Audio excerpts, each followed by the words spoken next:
নমস্কার বন্ধুরা, কেসি কিচেনে সবাইকে স্বাগত। আজ আমি নিয়ে এসেছি ভিন্ডির একটা রেসিপি, যেটা কিনা ভাত, রুটি, পরোটা সব জিনিসের সঙ্গেই খেতে ভালো লাগে। চলো দেখে নিই আমি কিভাবে বানাচ্ছি। দেখো, আমি অনেকটা ভিন্ডি নিয়ে এইভাবে বড় বড় সাইজের কেটে প্রথমে আমি ধুয়ে নিয়েছি, তারপরে ওইভাবে কেটে নিয়েছি। তারপরে দেখো, এদিকে একটা কড়াই চড়িয়ে তার মধ্যে আমি সর্ষের তেল দিয়ে দিলাম। আমি এই পুরো রান্নাটা কিন্তু সর্ষের তেলেই করব।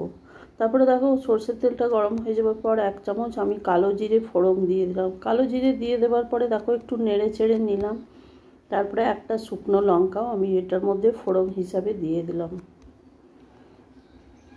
তোমরা এটা খুব তাড়াতাড়ি ঝটপট বানিয়ে নিতে পারো। এত তাড়াতাড়ি এইটা রান্না হয়, মানে কেটে খালি ধুয়ে পরিষ্কার করে খুবই কম সময়ে হয়ে যায়। তারপরে দেখো, এর মধ্যে আমি কালো জিরের মধ্যে কিছুটা পেঁয়াজ কেটে রেখেছি, সেটা আমি দিয়ে দিলাম। কয়েকটা কাঁচা লঙ্কা কেটে রেখেছি, সেগুলোও আমি দিয়ে দিলাম। তবে এই তরকারিটা একটু ঝাল ঝাল হলে খেতে বেশি ভালো লাগে। দেখো, পেঁয়াজটা আমি খুব ভালো করে লাল লাল করে ভেজে নেব।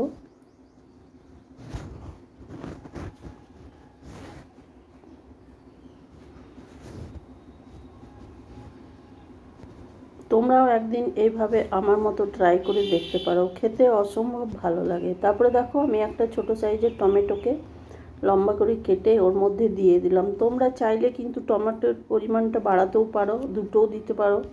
আমি কিন্তু একটাই দিয়েছি। তারপর দেখো, এটার মধ্যে আমি ঢাকা দিয়ে কিছুক্ষণ রেখে দিলাম। তারপরে দেখো, ঢাকা খুলে দেখাচ্ছি। ঢাকা দিলাম এই জন্য যে টমেটোটা আর পেঁয়াজটা একটু নরম হয়ে যাবে।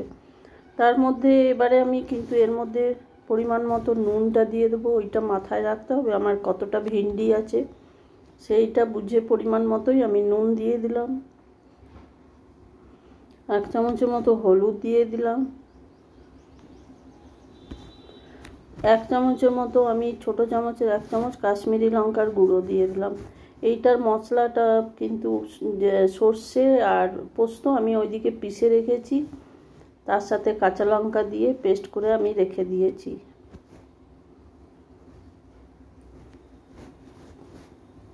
দেখো, আমার পেঁয়াজ আর টমেটোটা ভাজা হয়ে গেছে। এবার আমি ওইদিকে যে ভিন্ডিগুলো ধুয়ে পরিষ্কার করে কেটে রেখেছি সেটাও আমি দিয়ে দিলাম।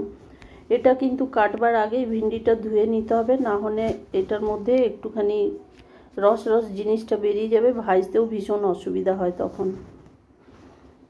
দেখো, ভিন্ডিটা দিয়েও আমি আরও কিছুক্ষণ এটা ভেজে নেব।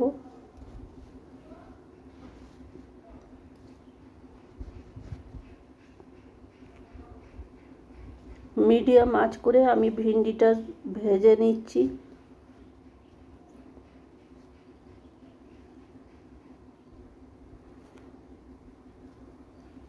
এই ধরনের তরকারি তোমরা রাত্রে ডিনারেও বানিয়ে নিতে পারো, খুব সহজে এগুলো হয়ে যায় ভিন্ডির তরকারি। তারপরে দেখো, ওইদিকে যে আমি সর্ষে, পোস্ত আর কাঁচা লঙ্কা পেস্ট করে রেখেছি সেইটাই আমি 2 চামচ দিয়ে দিলাম। আমি মোটামুটি 1 চামচ সর্ষে, 1 চামচ পোস্ত আর 2টো কাঁচা লঙ্কা দিয়ে পেস্ট করে রেখেছি।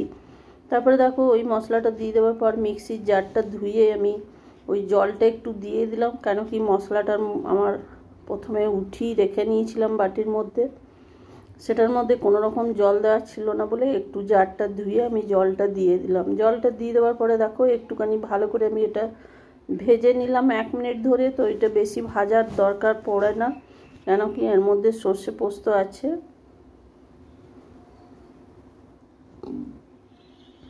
একটুখানি 1 মিনিটের মতো নেড়ে চেড়ে নিয়ে দেখো, এদিকে আমি হালকা গরম জল করে রেখেছিলাম, সেই জলটা আমি কিছুটা দিয়ে দিলাম। মোটামুটি ছোটো কাপের 2 কাপের মতো জল দিলাম, কেন কি ভিন্ডি ভীষণই তাড়াতাড়ি হয়ে যায়। তারপরে ঢাকা দিয়ে আমি 2-3 মিনিট রেখে দিয়েছিলাম। দেখো, ঢাকা খুলে আমি দেখাচ্ছি, জলটাও আমার শুকিয়ে গেছে আর ভিন্ডিগুলোও সেদ্ধ হয়ে গেছে।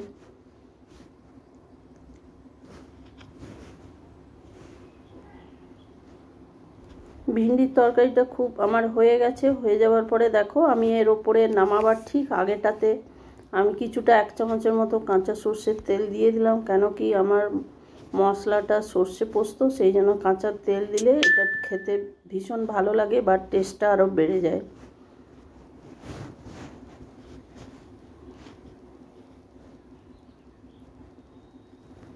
সর্ষের তেলটা দিয়ে দেওয়ার পরে দেখো, আমি গ্যাসটা বন্ধ করে দিলাম। গ্যাসটা বন্ধ করে দেওয়ার পরে আমি ঢাকা দিয়ে কিছুক্ষণ রেখে দিলাম।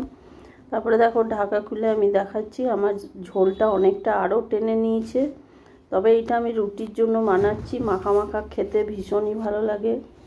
আমার রেসিপি যদি তোমাদের ভালো লেগে থাকে তো লাইক, শেয়ার ও কমেন্ট অতি অবশ্যই করে দিও।